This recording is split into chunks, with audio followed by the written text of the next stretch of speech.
All right, I think we're good to go. So we're going to start talking about volume today. So how do we use integrals to get at volume? So far, we've had this connection between area and integration, but we can also use that same idea to get at a volume of something. Now, there's some limitations to what we can do with this. We can't find the volume of anything using calculus, at least not yet. But we can do it for things that are set up in a specific way. So, to kind of lead us there here,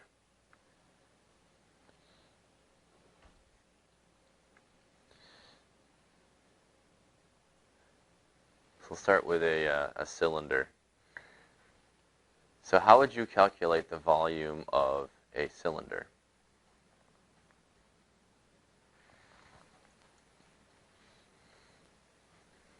Anybody remember the formula for it? Mm-hmm.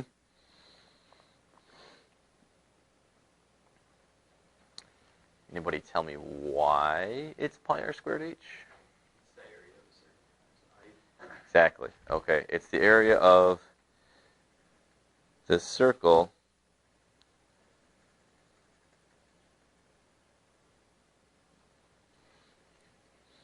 which is pi r squared, and then multiplied by the height. Okay? So it's that piece that kind of creates the cylinder, right? So the area of that slice of the cylinder, we keep kind of adding up over and over and over and over and over again until it creates this volume. So we simply then take that cross-sectional area, or the area of the base in this case, and multiply it by how tall it is, and that's how you get it. Okay? So if I had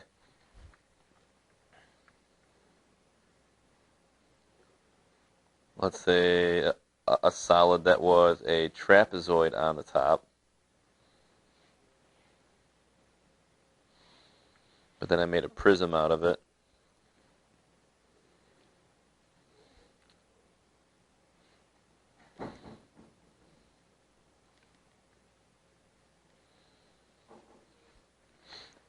Okay, like that. So to find its volume, I would want to first then do the area of that trapezoid, right? Which is 1/2 h base 1 plus base 2. And then I would take that and multiply it by the height again.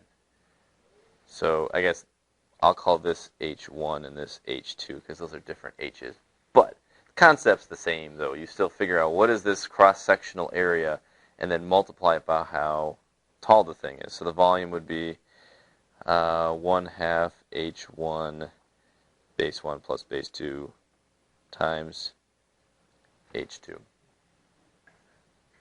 So in general, as long as you're finding the volume of something where all the little cross-sectional pieces, if you were to like slice these things anywhere, you get the same shape.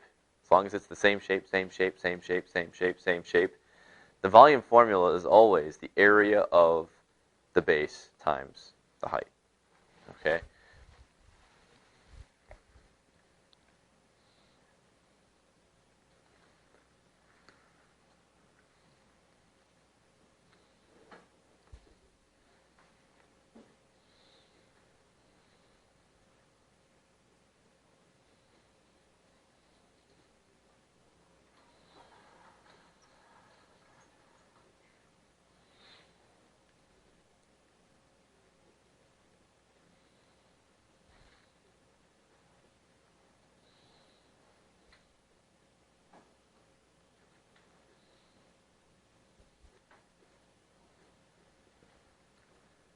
So as long as they're all the same shape, then volume is always area base times the height. And that's a concept you probably learned in geometry when you guys were doing volume formulas. Okay, well, we're going to apply this to some other volumes where things might not be quite so nice and neat as one of these. Okay, so what if your slices were all the same shape, but they weren't all the same size? So what if you had created a shape that was a bunch of circular cross sections, but maybe instead of holding a cylindrical shape, maybe it came in a little bit and then went back out, like an hourglass, something like that. Or if you look at like table lamps and that sort of thing, where they kind of like, you know, it's all, if you did a cross section of the lamp anywhere you went, you'd have a circle, but there are all these different size circles, and they kind of do these weird in and out kind of things to make these different shapes, that sort of thing. So how would you find the volume of something like that? Okay, well, we can do calculus to do that, and it kind of stems from this same idea. So if the shapes are not congruent,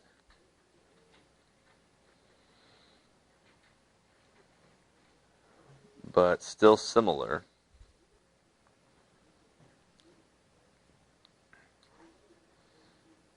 then it changes to this.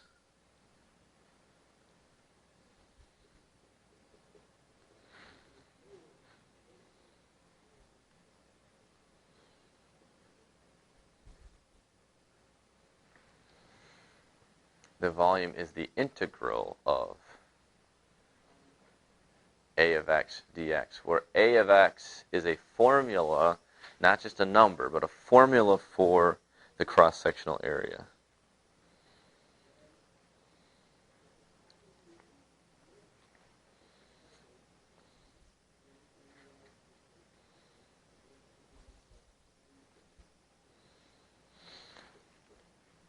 So we've talked about integration before when we talked about like LRAM and RRAM and all that sort of thing. It's an addition. It's like a continuous addition of all these little infinitely thin pieces that you just keep adding together. That's kind of how we described area at first, was we kept making these little rectangles. We kept making those rectangles as skinny as possible, and we were adding up an infinite number of those. Okay? Well, why can't we do that with volume? Why can't we add up an infinite number of little shapes all stacked on top of each other? So think about, like, in the case of like the hourglass. Okay? It'd be an infinite number of infinitely thin little discs. So we're just adding all these little circular areas, all these little discs, adding it all up to make this solid. Okay? And so the integration happens from, you know, like it's from A to B. So A would be how high up the bottom is, and B would be how high up the top is. So from this height to this height, and then adding up all these little slices, and then the slices that we're adding are all those little areas, all the way up. And by doing that, we create a volume then instead of making an area. Okay? So, like I said, to be able to do this in practice, we have to have some really specific kind of setups, and it might seem a little bit strange. But it's just to ensure that the shapes that we're using whenever we take a cross-section as we go are always the same. Okay? And some of them are because it makes it easier to calculate right off the bat, so we're not doing anything crazy hard right away. So, I'll give you an example.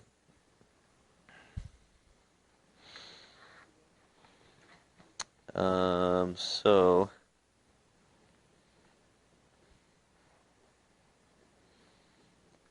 say we've got a circle, okay, and this is like supposed to be kind of three-dimensional here. It's going to be kind of hard to show. So this would be the x-axis, and this would be the y-axis. Okay, so think of the xy axis as being, or xy plane as being kind of laid down.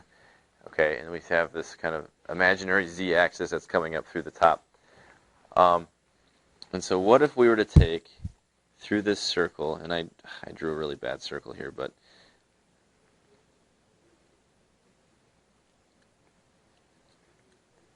if we made a bunch of cross sections off of this circle that were squares, and this is, I know this is kind of hard to draw, so I apologize. But I'm trying to draw a few of them just so you can kind of sort of get the idea of what this thing would look like.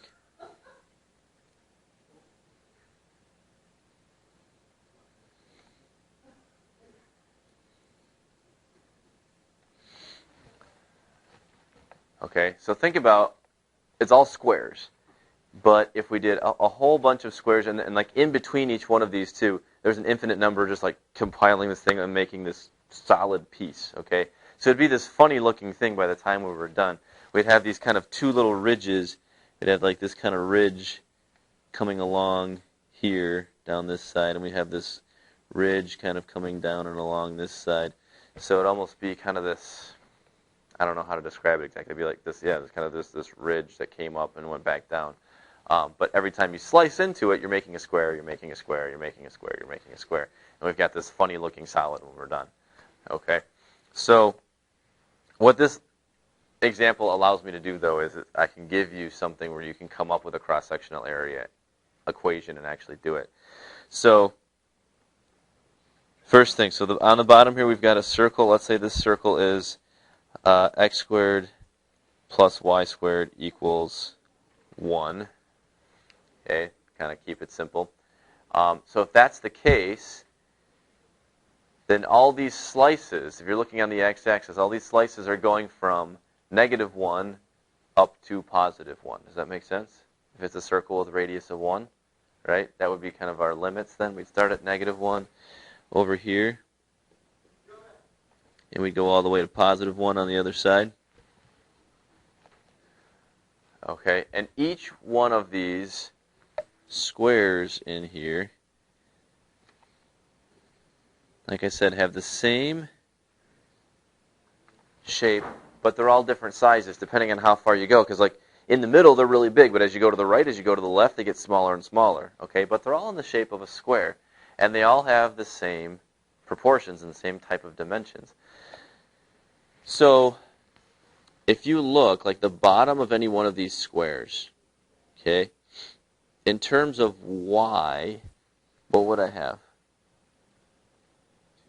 2y, right? Because, yeah, it goes above a distance of y, and it goes below the x-axis a distance of y. So we'd have 2y, but it's a square, right? I said that at the beginning. These are squares. So if the base of this thing is 2y, how tall is it? 2y. Okay, so the area of this square, then, is 4y squared.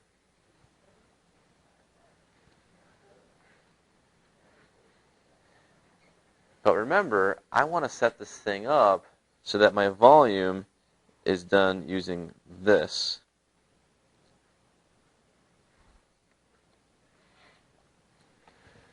I want a to b, a of x dx. What's wrong with this? It's in terms of y. I need it to be in terms of x, not in terms of y. Okay? But I got this to help me out. Okay? This is 4y squared, but x squared plus y squared equals 1, which I could easily say, okay, so then y squared equals 1 minus x squared. So what would that then allow me to do?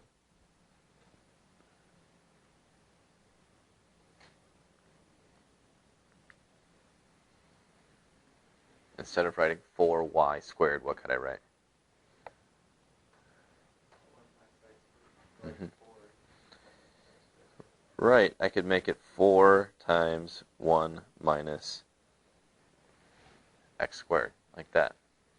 Just do a substitution, right? Do we need to shut the blinds? Is that like killing you guys? Yeah, okay. All right, so the key is we want to have a formula for the area to be in terms of x, not in terms of y. So I had to make that little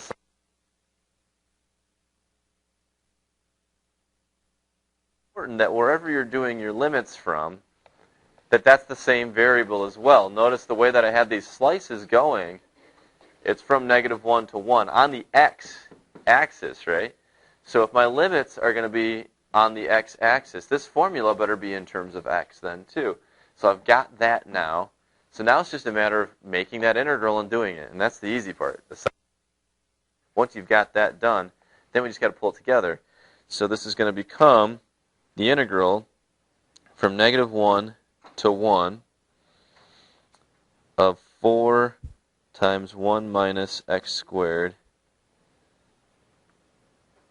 dx. The integration's the easy part. So let's go ahead and do that, though. So pull the 4 out. Negative 1 to 1 of 1 minus x squared dx. Okay, what is the antiderivative of 1 minus x squared? That's what we would need to do next, then.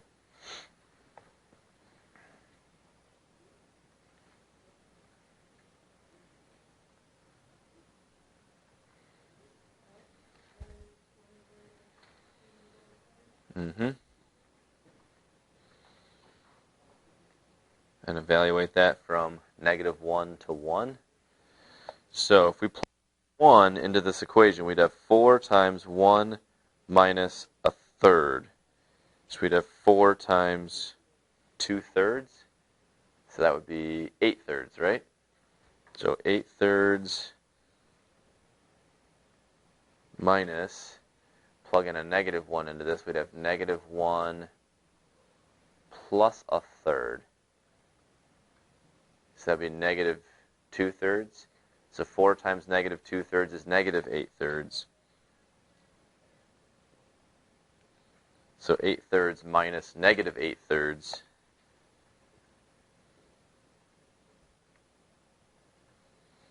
So that'd be 16/3, or I guess if you would rather, 5 1/3 then. So it'd be 5 1/3 units cubed, because we're talking volume.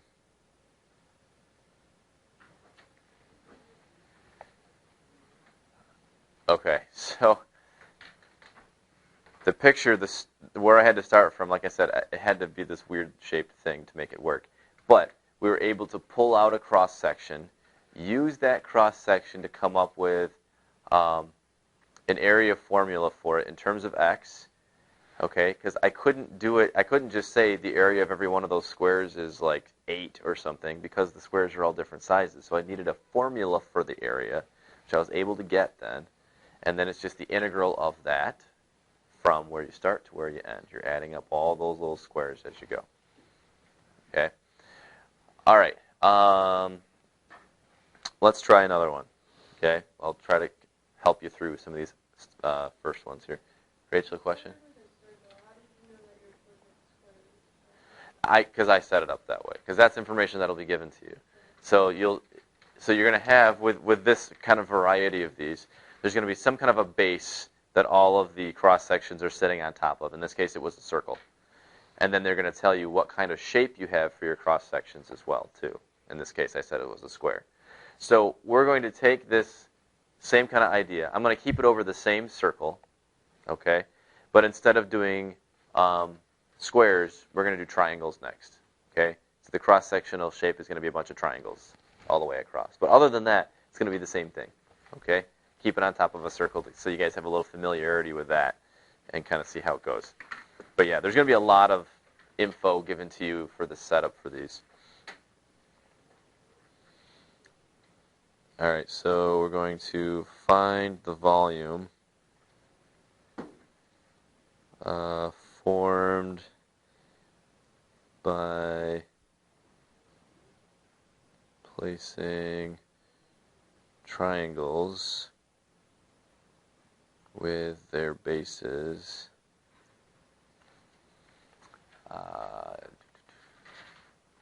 parallel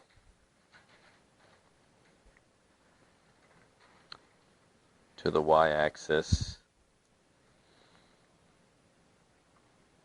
on top of the circle x squared plus y squared equals 1. So that's kind of in words what we're going to do now. So, but, bless you. Same as the last one, like I said, except instead of doing square cross sections, we're going to do triangle cross sections. So let's see if I can do a little bit of a better job with the picture here now.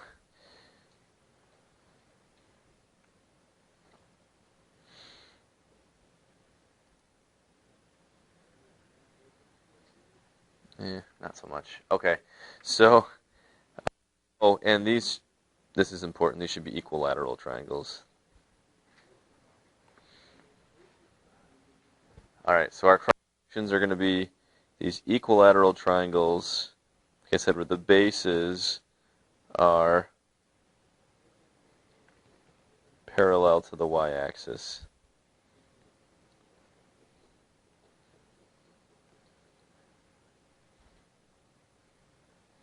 And so this one's going to be kind of the same thing, except there's going to be this one little like ridge down the middle of them.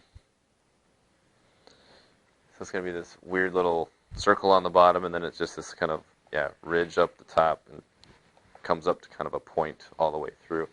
But in any event, maybe your drawing looks better than mine. I don't know, but these are really hard to draw, by the way. And it isn't completely necessary to draw a picture. It is a little helpful if you are able to do it, but it's not the end of the world if you can't. As long as you understand the concept of how this fits together, you can still do it.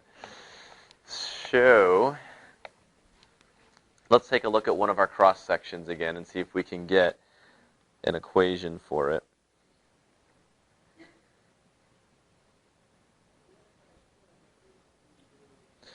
Okay, so this triangle, think about how we did the square one last time. What's the base of the triangle?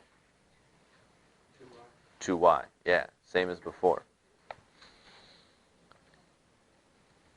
Now, if this is an equilateral triangle, then what do I know about the other two sides? Also 2y, right?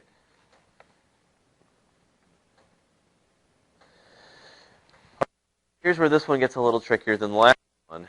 What's the area formula for a triangle?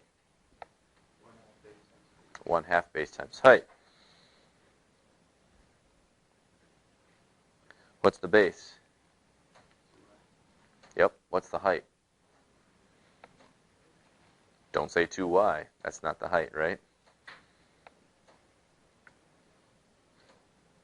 The height's right there in that triangle. So we need to do a little bit of work to get at that height. So think back to geometry. What would we do to find the height of something like this in terms of y, at least to start with? You're going to have to do a little Pythagorean theorem there. Yep. So see if this makes sense. We'll go off to the side and do this.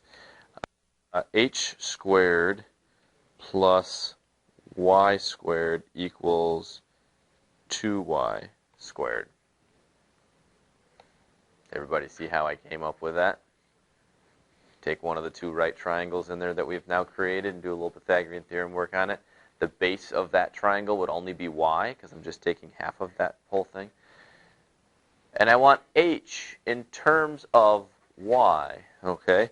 So h squared equals, this would be 4y squared minus a y squared, so this is h squared equals 3y squared. Does that make sense? Just squared out the other side and then subtracted a y squared, and it's only 3 of them now. And then h would be the square root of 3y.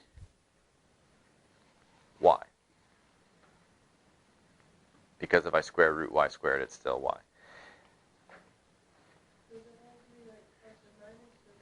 Good question. I didn't put the plus or minus on there. Why did I not do the plus or minus? Because what is h? Right. It's a distance, right? It's a measure of how long that side is. So it has to be positive, so I don't need to worry about doing the plus or minus for this. So I'm good.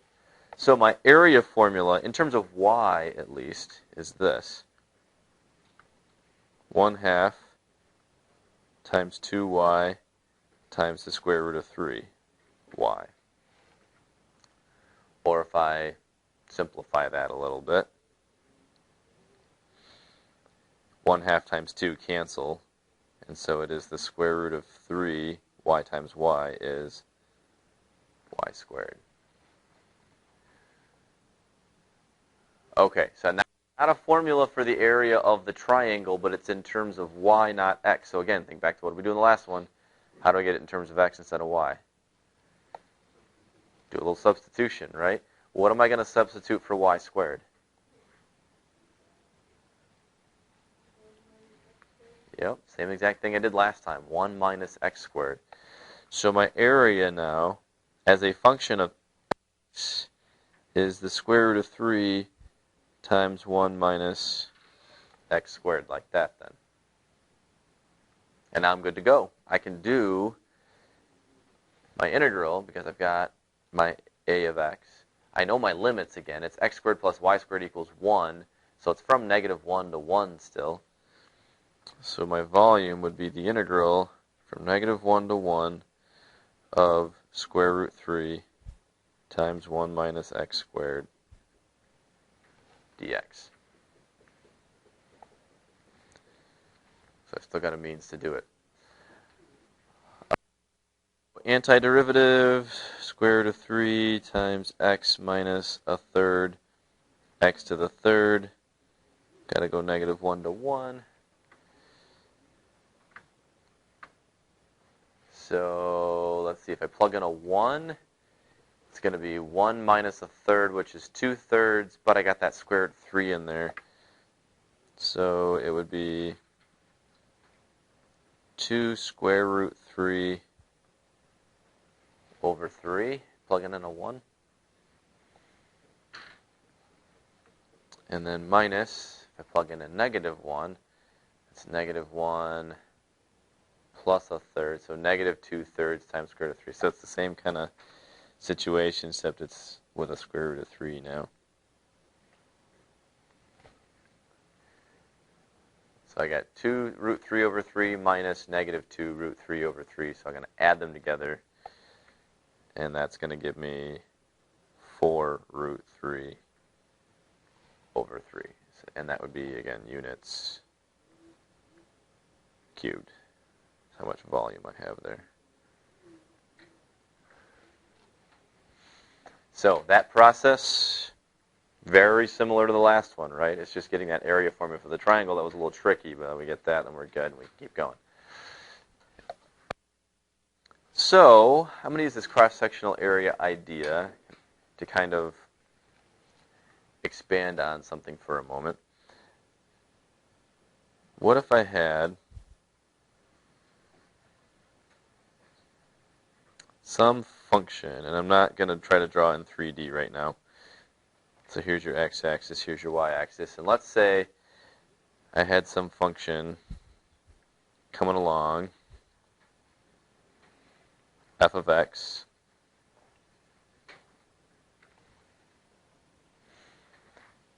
and I wanted to make one of those cool little curvy lamp things out of it.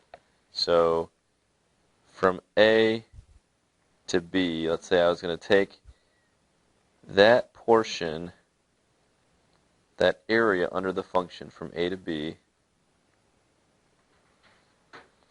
but then take this area and revolve it around the x-axis to create this solid.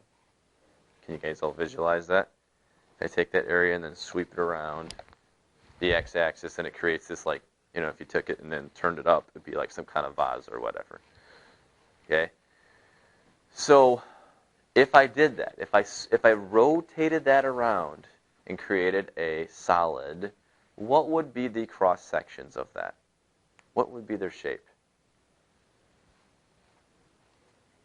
So if I were to chop that vase anywhere, what would be the shape? They'd be circles, right? And those circles, each one of them, the radius, wherever I chose to chop it,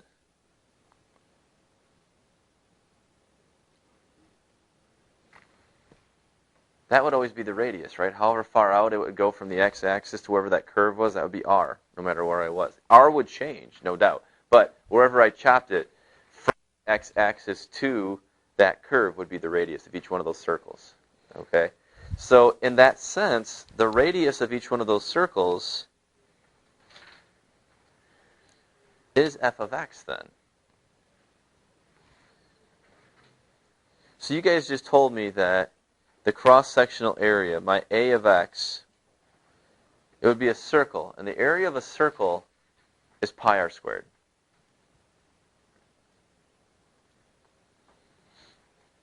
r, we just said, was going to be whatever the value of the function was. R is f of x. So this then becomes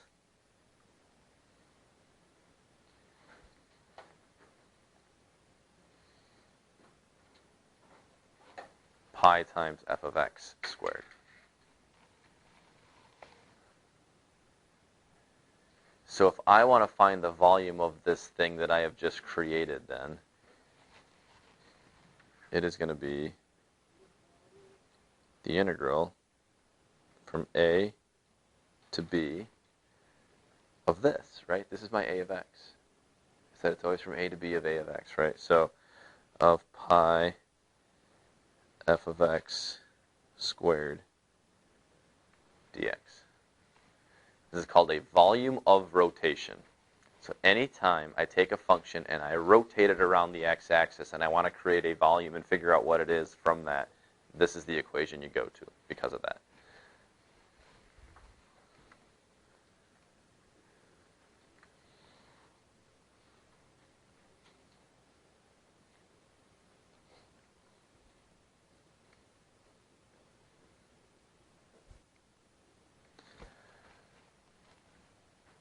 Okay, so let's give it a try.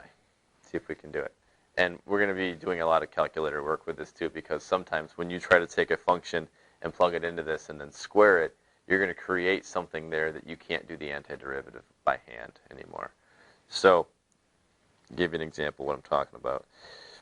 So let's say I want to take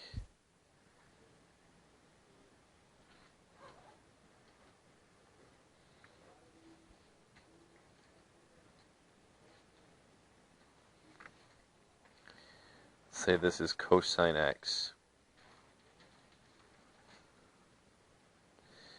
And I want to take this area that's trapped from cosine x and revolve it around the x-axis to create a solid. And I want to know what is the volume of that solid that I've created.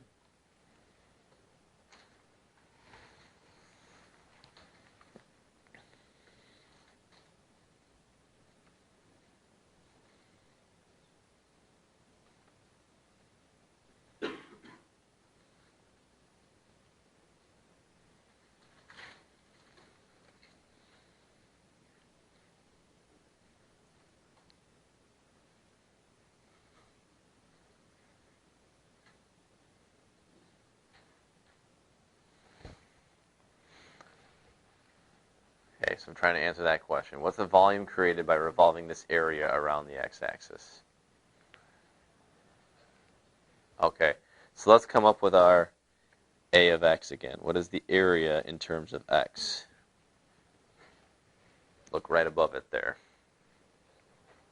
What would it be for this one then?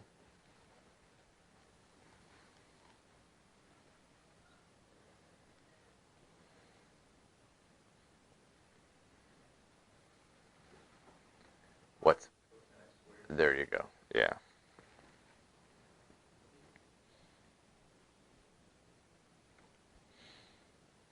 Or we could just write it like that. Cosine squared x, right? So pi cosine squared x is the area. Okay. If I'm going to do the volume, I need to do the integral of that, right? From what to what, though? What are my limits? Got to know a little something about the graph of cosine, right? We know we're starting at 0, but where are we going? What's the upper limit? Where does cosine hit 0? Pi over 2. Good. Yep. So the volume then would be the integral from 0 to pi over 2 of pi cosine squared x dx. Now you guys don't have a means right now of doing the integral of cosine squared without either Googling it or looking at that table in the back of your textbook. So for this one, I'm going to say, forget it. Let's just use a calculator and do it, okay? Because like I said, sometimes you get ones where you're not at a point where you can do that by hand very easily. So let's see what volume we got with this thing.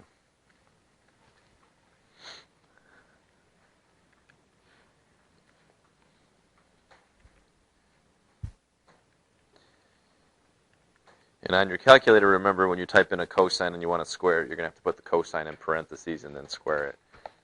So we're going 0 to pi over 2.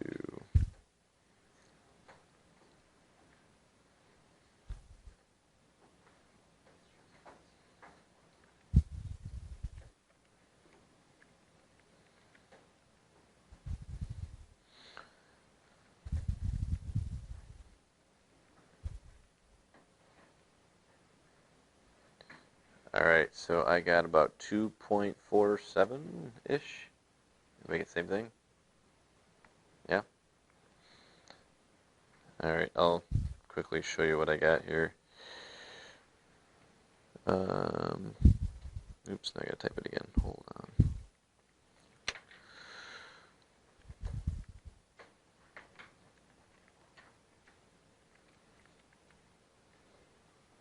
Okay, so it looks something like that. Now do be careful. The first time I did this, I had my calculator in degrees, and it should be in radians because I'm doing cosine, and I haven't stated anything in degrees. And not only that, the upper limit we came up with was a radian measure too. So this should all be in radians. So, but pi cosine x squared x 0 pi over 2, about 2.5. So we got it.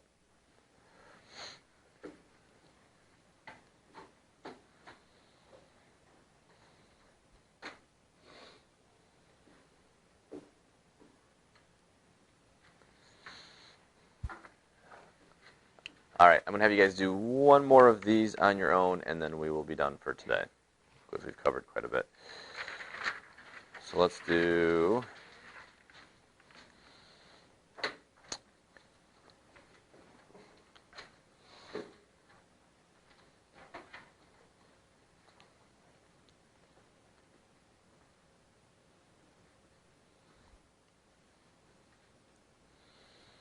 So what is the volume formed by rotating f of x equals the square root of x around the x-axis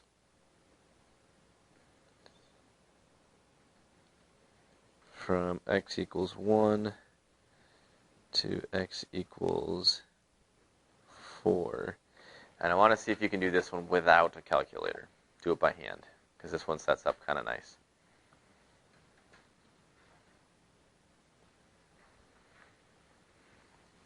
And I'll freeze it and work on it too, and then we can come back together at the end here and see what we got. Let's see what you can come up with.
All right, does anybody need more time?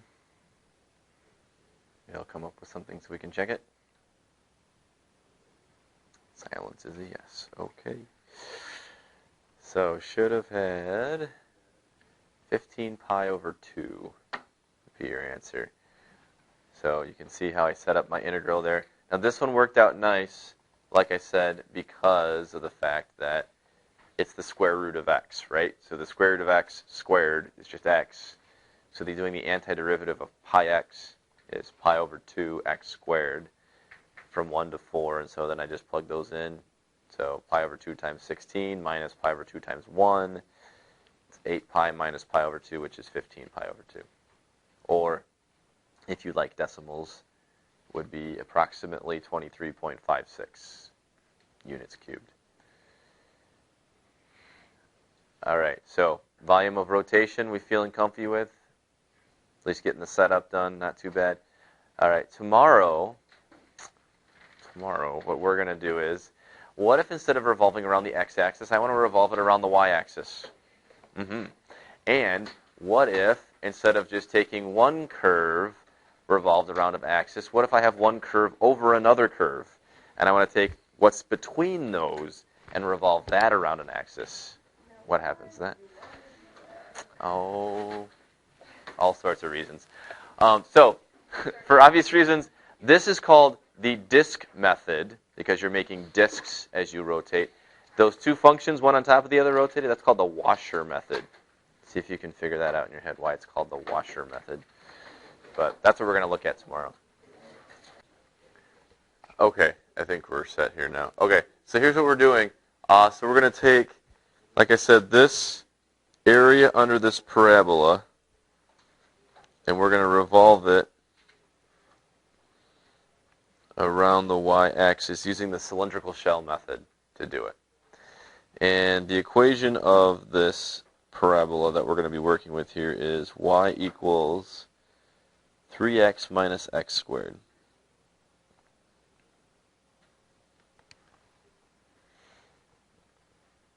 Okay, and so what I'm going to do is I'm just going to take one point on this to kind of show you what this looks like again by making, oops, it should come out a little further. So if we were to make, like, say, a particular shell at that spot,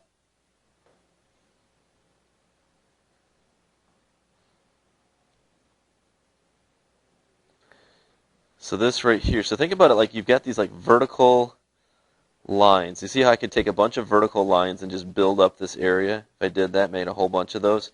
And each one of those vertical lines, think about taking that and sweeping it around the y-axis so it creates this infinitely thin little shell that's coming through like that. Okay? And we're just going to keep adding up all of these together. And we talked about how it's the lateral area of each one of those little cylinders that we're going to keep adding all of those together. Okay? So the integral to get this volume then was going to be the integral of 2 pi r h. And in this case, because we're going around the y-axis, this would be dx, actually. Okay, because you are integrating along the x. As x gets larger, you're going along the x, you're adding up all of those swept around the y-axis. So this is a dx situation. Okay, but for each of these, the r and the h, we got to have something in terms of x then. Okay, so we talked a little bit about this before I started recording here, but the radius of each one of these cylinders is simply x. It's however far over you are on the x-axis. It's just x. So in this case, r equals x, and the height of each one of those cylinders is y, which is kind of convenient. Each one of those cylinders has a radius of x and a height of y. But this equation is y equals 3x minus x squared, so h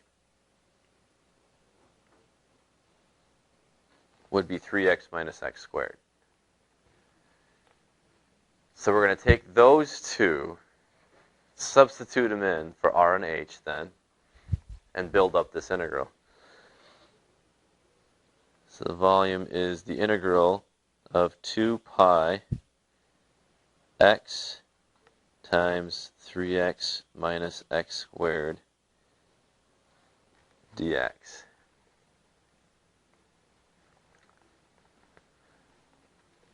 Now, what's the only other piece of information that I need to be able to actually start calculating this thing now? The limits. Okay. And so, am I going to find my limits on the x-axis or on the y-axis for this? The x, actually.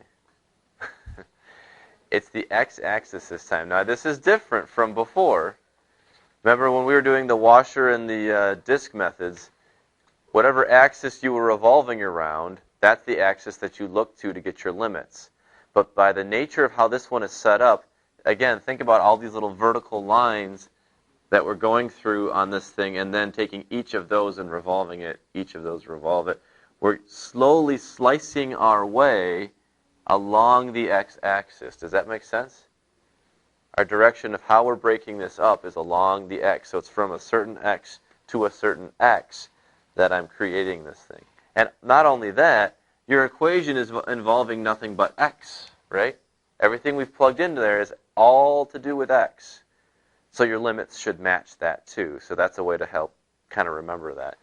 So we need to figure out from where to where are we going here. Now the lower limit's easy, that's 0. But where does this thing intersect the x-axis again? So look at the equation of it. You might be able to just look at this and tell me. Where's the other x-intercept?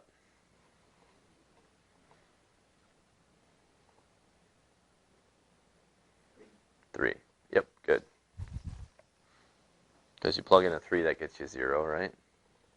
So it would be 0 to 3 of 2 pi x, 3x minus x squared. Okay, so to actually calculate this thing, I'd want to probably pull the 2 pi out, get the constant out of the way. So 0 to 3, and then we've got 3x squared minus x to the third dx. And so if we do the antiderivative then of that, 3x squared, that should just be x to the third. And then the antiderivative of x to the third is 1/4 x to the fourth, going 0 to 3. So we've got 2 pi. If I plug in a 3, let's see, 3 to the third is 27 minus, oh boy, 3 to the fourth, 81? 81. So that'd be 81 over 4. And then if you plug in a 0, you get 0, so we don't need to do that. So it's just 2 pi times whatever we get from this would be our answer then. So if you want to go to the calculator for that, no problem. Go for it. So 2 pi 27 minus 81 over 4. So this volume is about 42.41 units cubed.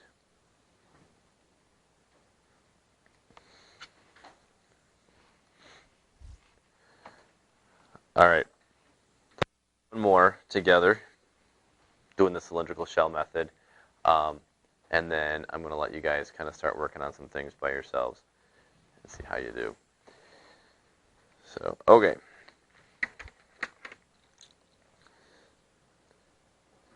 Since we did one that was going around the y-axis, why don't we do one that goes around the x-axis? Let's see.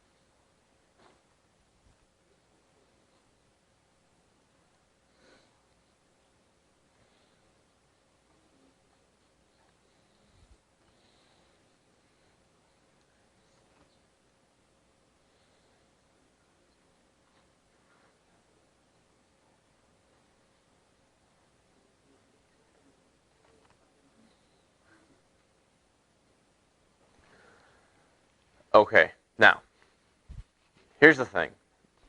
The last example we had to do cylindrical shells because of what we talked about at the beginning, where we don't have two separate functions that we could have used to set that thing up. This particular question, if you just read it without the part that says using cylindrical shells, I would do this as a disk method for sure, if I didn't have to do shells. I'm using it as an example to show you how you can do shells to compute it, but this one, by its nature, lends itself more to the other, okay? So if you look at the picture of this thing, you can use that to kind of help you out. Square root of x looks like this, going from 1 to 4. It's taking this area here,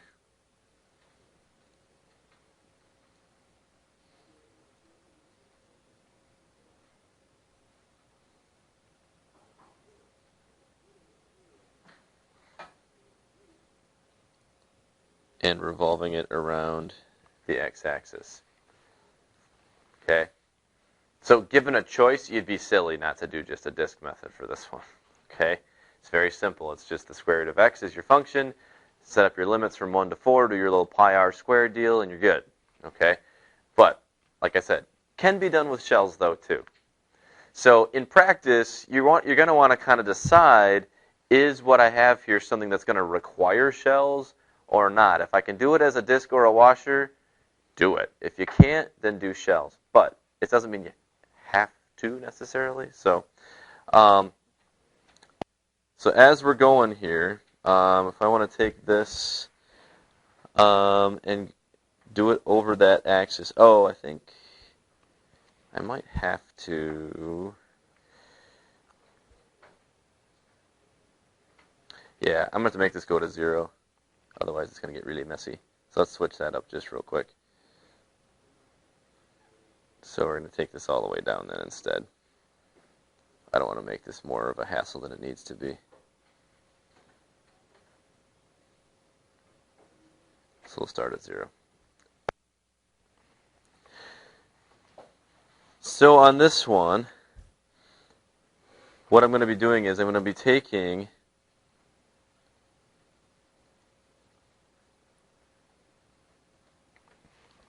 horizontal segments out of this thing and creating shells, or creating cylindrical shells out of that. So like this particular one right here,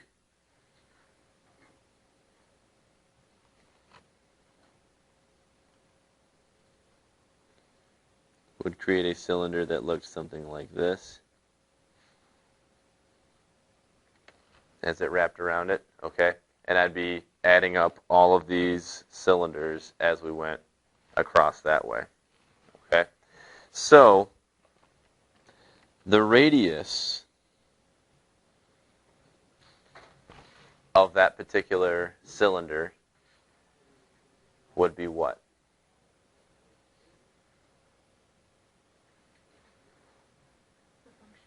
The function, yep. Or just y, right? And the height of each one of those cylinders would be what? X. Mm-hmm.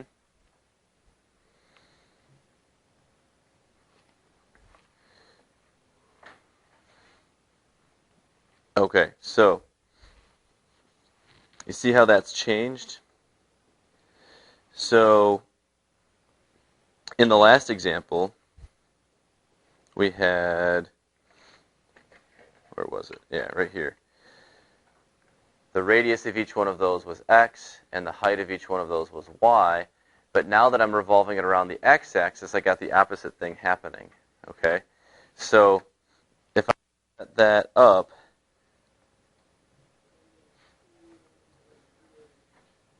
I want to do, and I have to do this thing in terms of y, right? Because I'm going this direction up with it. So I'm doing this whole 2 pi RH, except it's dy this time. So I want both the r and the h in terms of y. Okay? So For the r, I can just keep it as y. And then the h this time would be x, okay? But we know that y equals the square root of x. I got to get that to be x equals something because I need that for this. So then that would become x equals y squared.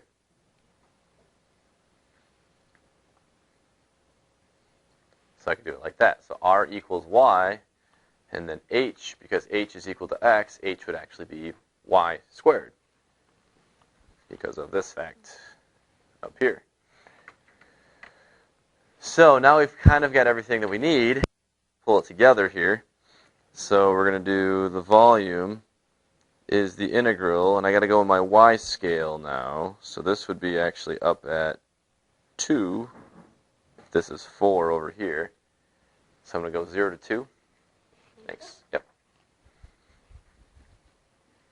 So it's going to be the integral 0 to 2 of 2 pi y squared dy. And then pull out my constant.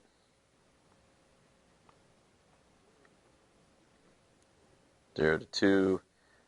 This is just going to be y to the third. And that is an integral I can definitely do. So we got 2 pi times 1/4 y to the fourth, evaluated from 0 to 2.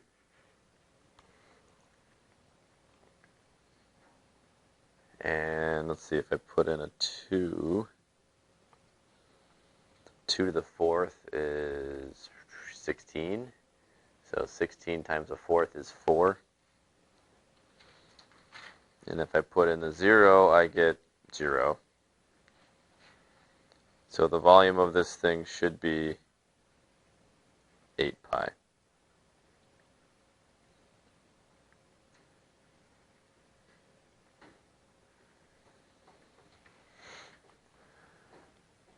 Alright, so that's using shells again, but like I said, given the option, choose whichever one is going to be easier for you to do. Okay? Usually, it's only going to be in situations like this, where you've only got one equation, but there appears to be one below and one above where you'd need to subtract, but you can't subtract, that you'd want to use shells for sure. Otherwise, the disk and washer methods are by far easier, I think, conceptually to do. Okay? So I'd stick with those. So in that worksheet that I passed out to you guys, it's asking you with each one, is this a cylindrical shell? Is it a disk? Is it a washer? So you need to figure out which it is that you have to work with there, and then use that method, whichever is going to be the easiest method to get you there on that one. And that one, I think there's 6 problems you have to work through. Okay? So what I'm going to do is, I did have some homework assignments out of the textbook as well. For right now, I'm going to scrap those, and I want you guys just to focus on these 2 worksheets and get through these. Okay, so tomorrow will be an online day still. Friday is going to be a little bit in flux. I'm not entirely sure if I want to do that quiz in 7-4 on Friday or not, or if we want to continue to kind of digest this stuff. Because there's another little wrinkle that you're going to find when you do your reading that's something that they're going to add to this stuff too, already on top of this. So I was thinking about this last night. I want to be really sure that you guys are good with the washer discs and shells by really focusing on that with doing these worksheets before we then make the next little jump. Okay, so we might, I know it's crazy, but we might actually spend a 4th day in 7-3. But let's make sure we're good with this stuff. So you guys got, I don't know, about 15 minutes to start working on some of this stuff. Then you got your online day tomorrow to continue to work on it. And then Friday, let's just kind of, see where we're at and go from there. So at this point, plan on your quiz for being on Monday. And then what we do Friday will depend largely on how things kind of roll with what you got with these 2 worksheets. So, all right.